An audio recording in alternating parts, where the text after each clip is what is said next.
नमस्कार. MB news म्हणजे महाराष्ट्रातील बातमीपत्रामध्ये आपले स्वागत आहे. बातमी बघण्यापूर्वी आमच्या चॅनलला लाईक आणि सबस्क्राईब करायला विसरू नका.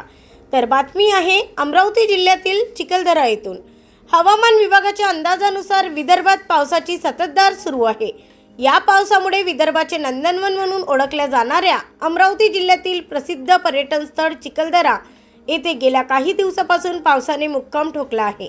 सतत सुरू असलेल्या या रिपरिप पावसामुळे चिखलदरा गिरीस्थानाच्या सौंदर्यात मोठी भर पडली आहे. सध्या येथे सर्वत्र हिरवळ आणि धुक्याची चादर पसरली असून निसर्गाचा आनंद लुटण्यासाठी पर्यटकांची पावले चिखलदऱ्याकडे वळू लागली आहेत. सध्या संपूर्ण मेळघाट आणि चिखलदरा परिसरात या आल्हाददायक वातावरणामुळे लोक कुटुंबासह सुट्ट्यांच्या दिवशी आनंद घेण्यासाठी येथे येत आहे. पावसाळी पर्यटनामुळे स्थानिक व्यावसायिकांमध्येही आनंदाचे वातावरण आहे. ब्युरो रिपोर्ट एमबी न्यूज, महाराष्ट्रातील बातमीपत्र, चिखलदरा, अमरावती.